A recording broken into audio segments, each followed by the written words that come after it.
Okay, well, I spent the past 5 minutes trying to get this video started, and I keep getting interrupted, but let's try again. Hi, I'm Alex Radcliffe from Board Game Co., and this is News and Week in Review, where we go over all the news, the Week in Review stuff, the games, the things, the what I played, all the usual stuff, timestamps as usual, to everything down below.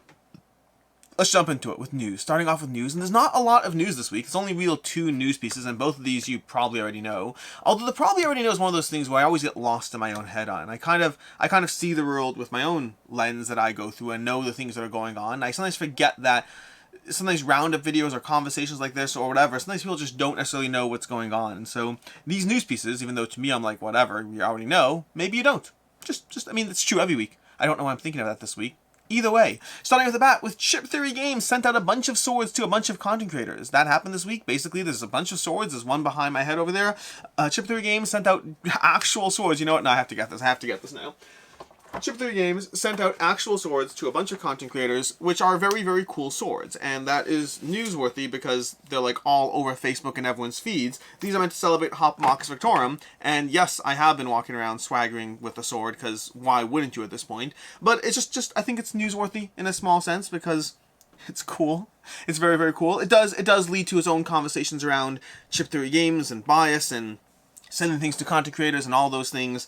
I will state for the record, I have always loved Chip Theory Games, their games so far, and one day I will not. I don't like Triplock, if it helps. Triplock was okay. But their big box games I've always enjoyed, with critical feedback at times, but mostly just enjoyed. I have not actually reviewed Cloudspire yet, but I've said plenty of times before I got the sword how much I enjoyed Cloudspire. So, yeah, I like Chip Theory Games, and I will continue to like it. But swords, sent out a bunch of swords to various people, and let's put this away now so I don't spend the whole video trying to grab the sword. Secondly, in other news, there's a little bit of a feud going on between Quackalope and Dragon's Tomb. For those wondering, it is a fake feud. It's again, one of those things where behind the scenes everything seems so obvious, but if you're not behind the scenes, sometimes things aren't necessarily as obvious as we think. But basically, fake feud going on between Quackalope and the Dragon's Tomb. Very entertaining fake feud, in my opinion, but maybe you find it more or less entertaining. I find it more entertaining. There's like some real work going on into it. The Dragon's Tomb posted a video, Quackalope replied, Dragon's Tomb countered. That's where we're currently at. We'll see where this one goes. I love Jeffrey Kornberg. I think he's hilarious. He's from the Dragon's Tomb, and Jesse Anderson's sometimes funny. But yeah, that's basically those are the things we have as far as news. Past that, we have game news, but I'm actually going to pause this video because I completely forgot to grab my laptop. I should have my laptop for all this stuff, so if you give me a second, I'll be right back. And we're back, starting off game news with Aquarius. Ark Nova Aquarius, more specifically. They have some map packs coming out as well. They have Aquarius. This has been already announced to a degree, but Ark Nova Aquarius will be coming out, ideally, I believe, at Essen, and they already had some map packs available for that. That's more Ark Nova, for those looking for more to their Ark Nova experience. Again, that has climbed the ranks to no end whatsoever. We have Capstone Games. Speaking of Capstone Games, they announced Rise, a new economic city building board game. And again, most of these things, I'll have links to all this stuff down below. Plays 2 to 4 players, plays 60 to 90 minutes. We'll see what happens. And they announced over here the map pack as well. Then we have Woodcraft with art by, what's it called? Who's the designer? This artist is Michael Pachel, who looks a little bit like Andrew Bosley. I mean, tell me that art doesn't look a little Andrew Bosley adjacent if we click on this. That looks, nope, never mind, I zoomed in. Doesn't look Andrew Bosley adjacent anymore. But Woodcraft looks like an interesting game. This one is you play as 4 people running competing workshops in the woods with you gathering wood and crafting goods for your customers. Along the way, you hire helpers, etc., etc. Dice rolling, contracts, endgame bonuses. Art looks good, game looks intriguing. We'll see. We have Revive coming from a Porta Games. Revive's going to be a new, a game of 1 to 4 players, asymmetric player powers, deck construction, tech trees, variable player powers, all that stuff. Overall, looks compelling over here. We got this. This looks cool. Don't know how that game will actually translate, but this isn't even a physical copy. This looks like a TTS style copy. Curious what this actually will look like. We have from there, if I can see over here the next link, we have Dark Souls core sets. Where's this one? Why is this not properly? Here we go. Dark Souls Steamforged Games announced 2 new core sets for the Dark Souls universe. They have names for these somewhere. They have the new rule set emerged. We got plenty of feedback from players on how they play the game and adjustments they made. So basically, they made 2 new versions of Dark Souls, the Tomb of Giants and the World of Ariamis over here. We'll see more about this, but recognizable Dark Souls board game, new, more in-depth campaign system, basically new encounter systems, keeping parts that players liked while trying to adjust those that they did not. We have Stupefy from Harry Potter. This looks like a Cash and Guns version of Harry Potter. A Cash and Guns, a game where you point wands at one another and cast spells while you try to get your share of the treasure. This looks like they're taking the Cash and Guns experience and bringing it to Stupefy, effectively. I don't know if it's exactly directly Cash and Guns, or some closely similar version of it, But hey, in case you wanted more Harry Potter and Cash and Guns in your universe, you now have that. We have Mosaic Wars and Disasters. An expansion is announced, I believe, for October 13th. What I have over here on this page is actually an older announcement about it, but I'll have a Kickstarter link for you down below. There already is a sign-up page in case you're interested in Mosaic. Dice Tower got a Dice Tower Seal of Excellence. Overall, good reviews across the board, and we'll be talking about it more, but we basically have, Wars and Disasters coming to Kickstarter October 13th. We also have big news over here. Lorcana is a new trading game. Lorcana is a new trading card game coming to you from Ravensburger. It's a Disney-based trading card game. That's what it is. And coming to you from Ravensburger. They said it's their single biggest investment they've ever made in any single one thing. Set up to be across multiple years, a whole bunch of stuff. Not much been revealed. Let me go ahead and pause and mute this. Actually, you know what? It's Devin. Let's go ahead and answer it. Hey, Devin Boo. I'm in the middle of my weekend review. How's it going? I'm filming. What can we tell the crowd? What can we tell people? Anything interesting? Or should I call you back later? What are you talking about right now? You're on speaker. Right now we're talking about the Lorcana trading card game. Oh, man. Talk about an absolute iconic part of my childhood. That trading card game was just... Woo! It was stunning. It was stunning. I don't know what it is, and I don't know who makes it or what it's about, but it was pretty much transformational as to who I am as a person, growing up with the kind of card games I played. It was probably, if just a little bit of the marketing was different, it probably would have toppled Pokemon. Definitely was better than Magic and Yu-Gi-Oh, but probably could have taken on Pokemon. I remember the first time I took out a rated 9.5 out of 10 card from its case and just cracked open that seal, and I felt absolutely no remorse. Now I do, because I would have been a millionaire, but I just such a good experience. The gameplay, honestly, less memorable than the actual trading part of it, wow. Yeah, Ravensburger is all set to launch it by the end of 2023. They're bringing it back. Not exactly, no. So it's not a relaunch. I mean, I've never heard of it before. I think it's a new thing from Ravensburger. Oh, well, at the end of the day, there's nothing new under the sun. You know what they say? So maybe this is just another one, and I'm thinking of something else. Good recovery. I totally know what I'm talking about. I'm going to go back to my weekend review right now, but Lorcana from Ravensburger is a huge initiative that they're putting a lot of money and investment in. Looks like it's going to launch towards the end of 2023, which means it's also not that interesting today because we got a while till that's going to happen. I was pretty interested. Oh, I'm interested. It's just not much we can do about it. It's going to have things from Encanto and Disney things and all these stuff, whatever. I don't really know. I don't know, honestly. We'll find out more. All these things and all these stuff. Sounds like you know as much as I do. Well, I know it's coming in 2023, so I know more than you do. Well, I know that now, so now we're at equal footing. That's fair. I'm going to go back to the weekend review. I'll give you a shout when this is done. All right, I love you, boo-boo. Love you, boo. Talk to you later. Bye. Bye. Anyways, moving on to After Us from Vincent Trade. That's not true. After Us from Florian Sir X with art by Vincent Trade. This is going to be a game with a deck bag building, hand management, set collection, coming to you from Catch Up Games. Don't know when. Looks like 2023 as well. Then from there, have a few things in a Pandasaurus announcement over here, just in an email. We have Orichalcum over here from Buna Cathala. Looks good offhand. Don't know much about it. Art looks great, but that's not enough to make a good game. It is enough to make me interested in the game, though. We have the Sobek expansion. With Sobek, Pandasaurus brought back Sobek, not rebrought back Sobek, and now they have an expansion coming out. The first expansion, Treasure of the Pharaoh, more content for Sobek, and then we have the Loop, an expansion to the Loop, which I've really been enjoying, and is over here because I need to play it more before covering this one, but I like the Loop, and happy to see more content for the Loop, and that is everything we have as far as all the news and stuff, which means we can now go ahead and hit pause on this, or by pause I mean end, and hit end, and then go ahead and go to our other conversation, which is about all the other stuff, starting off with the topic of the week, which I don't have one. I don't have one because I just didn't have one, and I debated whether I try to stuff one in and find one, but I was like, you know what? It's okay to not have a topic of the week. Instead, we will go straight into the week in review. I think it's okay to not have a topic of the week. I think so. I'm okay with it. Anyways, I'm going to go ahead straight into the weekend review, diving into what I played. What I played, which means I need to go find my list, because I've still been doing a terrible job of actually logging all my plays when I'm supposed to log them. They're all still in my email, but going off from where I left off last time. Oh boy, oh boy. Okay, I think last Saturday we played that, which means I probably didn't talk about it yet. Yeah, no, that's what I played. That's where we are. Okay, great. So we probably talked over there. Probably about over there. So guessing roughly where I left off, just based on what I filmed and where.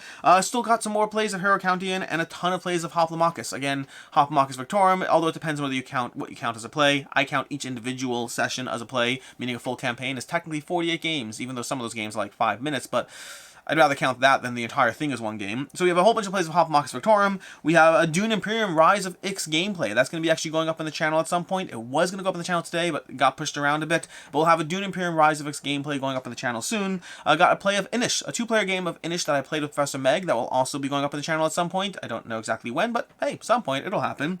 We also have Roleplay Adventures. That was fun. Oh my gosh, that was over on Twitch. You can check that out. Meg and I currently play a whole bunch of stuff on Twitch, primarily Gloomhaven, some Hoplomachus Victorum, apparently some Roleplay Adventures. We're diving into different games in different ways, but Roleplay Adventures got a first play of that in. Really enjoyed it. It's a bit of a chaos stream. Many of our streams on Twitch are, but yeah, I really enjoyed Roleplay Adventures despite the chaos around it.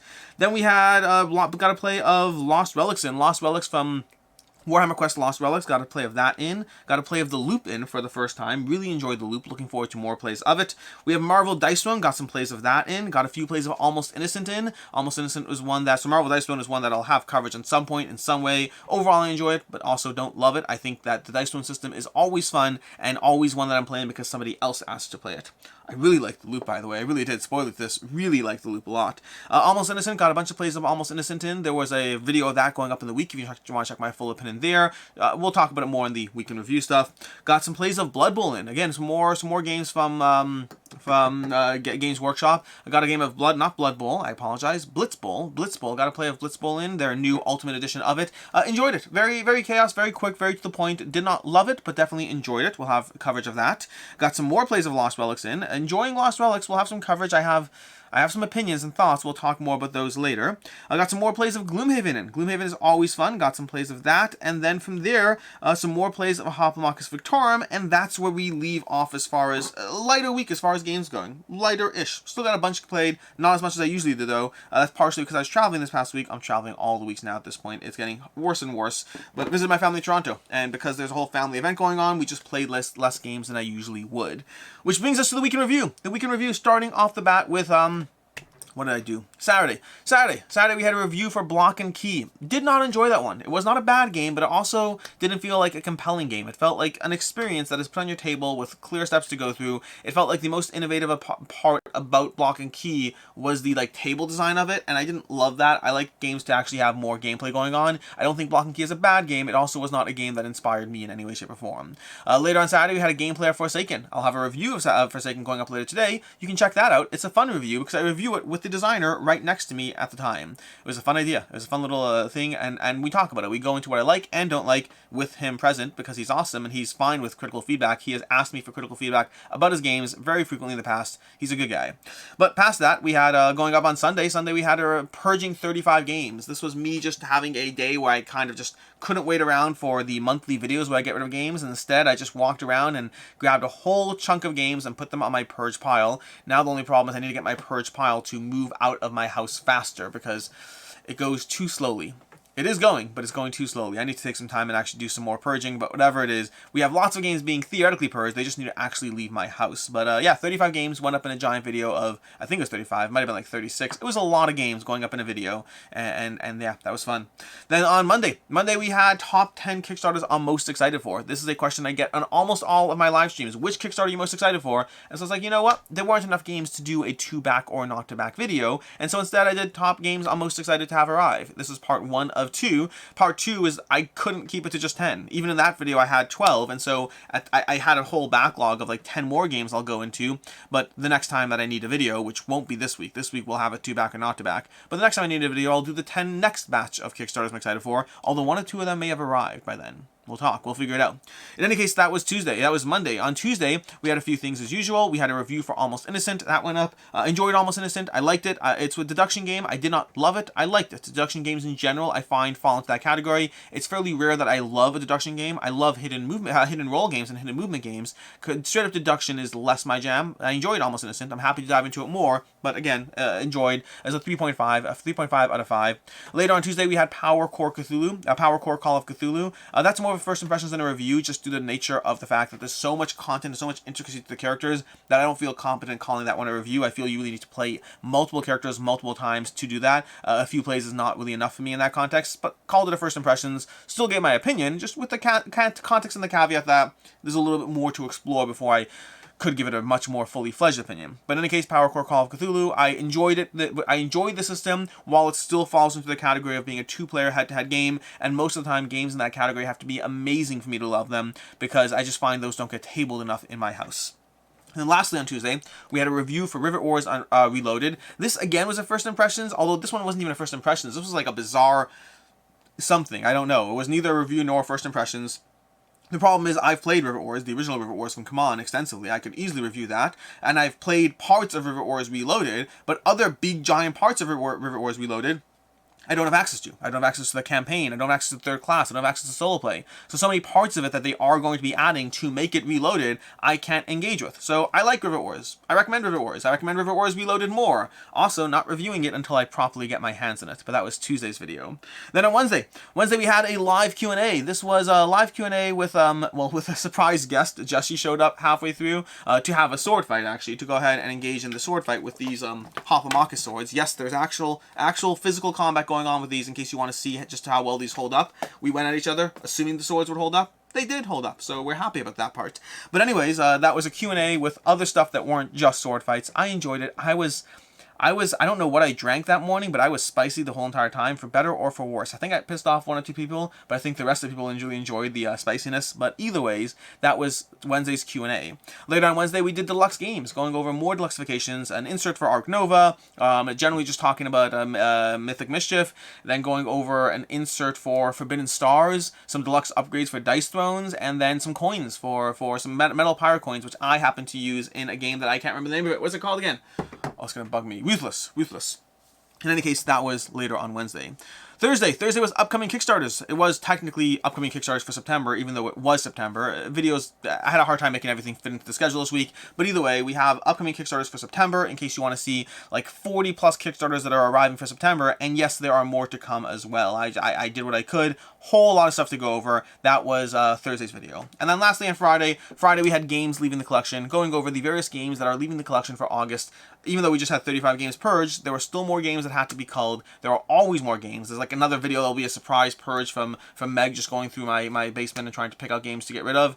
We have a lot of fun getting rid of stuff here. It's hard. I'm trying to take on less things, but the reality is I review a lot of things. I cover a lot of things, and many of those things aren't going to be things that stay. Some I play and I'm like, oh my gosh, I'm falling in love. Like Roleplay Adventures, I love it. One play in, so hold up any time, but I love it. Hoplomachus Victorum, I love it. I played Acropolis. I love that game. Sometimes I play new games and I love them and I want them to stick around for a long time. Other times I play new games and I enjoy them, and games that I enjoy usually not good enough to keep around. It's not that they're not good enough, it's that I play enough games that I have to play the ones I love the most, and I have so many games. Don't read into the games I get rid of past what I actually say about them, and I'm usually pretty clear about what I'm saying. Oh, The Loop, fantastic game. Some games are great, other games can leave. Doesn't mean they're not great. I'm saying the same thing at this point. Anyways, that's everything we have through Friday, which brings us to today. Today we'll have a few things. We will have an unboxing for Trudvang Legends going up. Yes, you heard me. Trudvang Legends from CMON finally shipped. I have a core box. It's just a core box because that's wave 1. But hey, it's been long enough that I want to do an unboxing of it. And then we have a Forsaken review going up later today. Again, with Travis, with the designer, and with Meg, covering our experiences, our critiques, what we liked, what we didn't like, all of that stuff. That will be up later today. That Kickstarter's on Tuesday. I recommend checking that one out. Which brings us to next week. What's coming up next week? Next week we'll have a bunch of reviews and stuff. I'm still figuring out the schedule. A whole bunch of reviews and gameplays. I'm doing more gameplays now. Where am I putting them? I don't know. somewhere, he said, optimistically. I'm going to have the top 10 either couples or 2-player games that are a little bit more medium weight focused. I did one that was more gateway focused. I said I'll do a medium and a heavy, so the medium one should be coming up this week. And then also what we backed in August, which hopefully the answer is very, very, very little. Hopefully. We'll see. That's not true. Wait, that is coming up next week. That's coming up next week. Yeah, what we backed in August. And that is everything we have coming up as far as that, which brings us to the games on the table. Games on the table, these are all games I hope to dive into. These ones, Letters from Whitechapel and On Mars, really hoping to dive into these. Granted, I have to read the rule books first, so fingers crossed. Then we have Fit to Print. Fit to Print is from the people who did Cascadia, from the people who did, from Flat Out Games. They did Cascadia, they did Verdant, they did Calico. Fit to Print is their newest game, and it feels a little different in style as far as those games, but I'm hoping to dive into it this week. Hope there's rules in here. Are there rules in here? I didn't read the rules to this either. There are rules. We are good to go. We got rules. And then lastly, we have the loop, which I'm really hoping to dive into this. Ideally with the expansion as well. I have the expansion with Revenge of Fozilla, which gives you some more scenarios, more characters, more tiles, and things like that. Hoping to dive into this one as well. I really enjoy the loop, and yeah, I mean, the one I'm most optimistic about playing here is the loop, and then the other 3... Let's read some rule books and see how far we get. In any case, that is your week in review. Until next time, I'm Alex Radcliffe from Board Game Co. I appreciate y'all being here. Did I say y'all? I appreciate all of you being here. And until next time, have a good one. I hope you have a good one. That's what I say. Until next time, I hope you have a good one.